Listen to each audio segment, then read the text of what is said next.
ஒரு இன்னொரு கட்சி புதுசா முளைச்சிருக்குது. ஏப்பா தம்பிகளை உங்களை எல்லாம் படிக்க வச்சது நாங்க, ஆல் பாஸ் போட்டது நானு, ஆல் பாஸ் போட்டது நானு. ஒரு வருஷம் வீணா போயிட்டு மன குழப்பத்தில் இருந்தீங்க.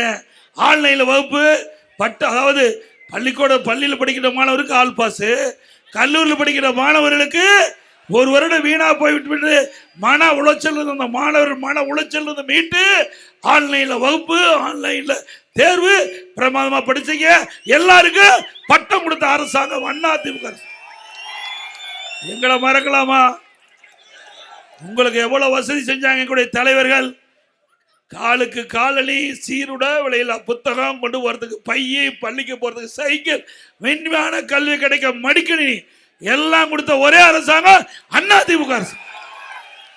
இப்படி எல்லாமே வாங்கி அனுபவிச்சுட்டு பலனை கொண்டு போய் அங்க கொடுக்கலாமா? செடி வச்சு மரம் வச்சு தண்ணி ஊத்தி பூ பூத்து காய் காய்த்து பழத்தை வேற ஒருத்தர் படிச்சா யார் விடுவா? நியாயமா? யார் கஷ்டப்பட்டு செடி வச்சு மரத்தை பாதுகாத்து வளர்த்தா அவருக்கு தானே அந்த பலன் கிடைக்க வேணும். அதனால அருமை சகோதரன் இளைஞர்கள் சிந்திக்க வேண்டும். ஒரு ஆட்சினா சாதாரண விஷயம் இல்லை. ஒரு 8 கோடி மக்களுடைய வாழ்வாதார பிரச்சனை. ஏதோ பார்த்தோம் போய் பார்க்க வேண்டியதான். திரைப்படத்துக்கு போங்க, நல்லா பாருங்க, ரசிங்க, அதோட விட்டுறதும். நாம கனவு காங்குறோம், நல்லா தூங்கும் போது கனவு காங்குறோம், அற்புதமான கனவு வரும். கண்ணை முழிச்சா கனவு காணாத போயிடும். அப்படித்தான் திரை உலகமும். சிந்திங்க. அதை நம்பி ஓட்டு போட்டா அந்த ஓட்டு தான் வீணா போகும். சிந்திங்க. என்ன செய்ய முடியும்? ஒரு ஆள் 50 பேர்த்த அடிக்க முடியும். இங்க வந்து அடிக்க முடியுமா? உங்க ஒரு ஆள் விட்ட ஒரே அடிச்சு துப்பாக்கியில் சுடுவாரு, குட்டை பாயாது. ஆனா இவருக்கு சுடுறது குட்டெல்லாம் எல்லாத்துக்கும் பாய். அதையெல்லாம் நம்பாதீங்க அருமை சகோதரர்களே. நீங்களாம் படிச்சுவீங்க, அறிவு திறமை உள்ளவர்கள், இந்த நாட்டை ஆளக்கூடிய சிங்க குட்டிய. ஒவ்வொரு சிந்தனையும், ஒவ்வொரு இளைஞனுடைய சிந்தனையும் நாட்டுடைய வளர்ச்சி பற்றி இருக்கணும். சாதாரணமாக எடுத்துக்காதீங்க. உங்களுடைய எதிர்காலம், நாங்களாம் வாழ்ந்து முடிந்தவங்க, வாழ போறவங்க நீங்க இளைஞர்கள் தான் இந்த நாட்டை காக்கக்கூடிய பாதுகாவலர். ஒவ்வொரு இளைஞனும் சிந்திக்க வேண்டிய நேரம். ஒவ்வொரு ஓட்டும் முக்கியங்க, ஒவ்வொரு ஓட்டும் முக்கியம். நீங்க போடுற ஓட்டு நாட்டுடைய வளர்ச்சியா இருக்கணும். தமிழகம் ஏற்றம் பெறதாக இருக்கணும்.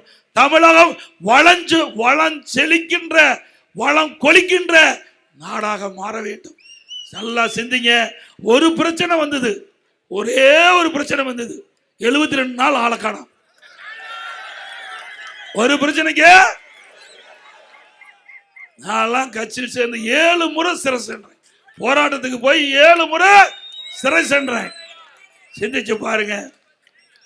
இங்க 51 ஆண்டு காலம் அதிமுக இருந்து பணியாற்றிட்டு இருக்கிறோம். 10 தேர்தல் நான் சந்திச்சேன். சேவல் சின்னத்தில் போட்டிட்டு ஜெயிச்ச அன்னையிலிருந்து இன்ன வரைக்கும் அணி பெறலாம கட்சிக்காக உழைச்சிட்டு இருக்கிறோம். எவ்வளவு பிரச்சனை வந்தாலும் துணிச்சலோடு சந்தித்து மக்களை காப்பதுதான் ஒரு கட்சி தலைவருடைய கடமை. அப்படி ஏதாவது இருக்குதா? உண்மைதானே பேசுறோம். சிந்திக்க வேண்டும், ஒவ்வொருவரும் சிந்திக்க வேண்டும். இது வாக்கு என்பது சாதாரண விஷயம் அல்ல. ஒரு நாட்டினுடைய தலையெழுத்தை மாற்றக்கூடிய விஷயம். இன்றைக்கு மக்கள் விரோத ஆட்சி அகற்றப்பட வேண்டும் என்றால் அந்த ஓட்டு யாருக்கு அளிக்க வேண்டும் என்று சிந்தித்து சிந்தித்து சிந்தனையில் அதிமுக கூட்டணிக்கு வாக்களித்தால் தான் நாடு காப்பாற்றப்படும் என்ற நிலையை நீங்கள் உருவாக்கணும். உண்மைதானே? நம்முடைய தலைவர் பொன்மனச்செம்மல் புரட்சி தலைவர் எம்ஜிஆர் இன்னைக்கு கூட ஒரு பத்திரிக்கை நான் பேட்டி கொடுக்கும்போது கேட்டார், ஏங்க புரட்சி தலைவர் எம்ஜிஆர் நடிகர் தானே, இவரு நடிகர் தானே சார், அவரை இவரை ஒப்பிட்டு பேசாதீங்க, அவரு தெய்வம். எம்ஜிஆர் தன் நடிக்கின்ற பொழுதே தன்னுடைய பணத்தை மக்களுக்காக செலவழித்த தலைவர். உயிரோடு இருக்கும் போது மக்களுக்காக உழைத்தார். தன் இறந்த பிறகு தன் சொத்தை காது கேளாதோர் வாய் பேசாரு கொடுத்த உத்தவன் நம்முடைய தலைவர். இருக்கின்ற போதும் உயிரோடு இருக்கின்ற போதும் மக்களுக்கு நன்மை செஞ்சார். உயிர் நீத்த பிறகும் நன்மை செய்த ஒரே தலைவன் பொன்மனச்செம்மல் புரட்சி தலைவர் எம்ஜிஆர். அப்படி அங்க இருக்கிறாங்க. நிறைய பேசலாம், வேண்டாம், புதுசா இருக்காரு, வரட்டு பார்க்கலாம். ஆக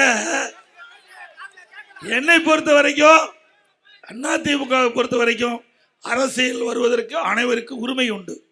இது ஒரு ஜனநாயக நாடு, யாரையும் வரக்கூடாதுன்னு சொல்ல முடியாது. ஆனா வந்த பிறகு தங்களை நம்பி இருக்கின்றவர்களை கைவிடக்கூடாது. ஒரு பிரச்சனை வந்தா சந்திக்க வேண்டும், துணிச்சலோட சந்திக்க வேண்டும்.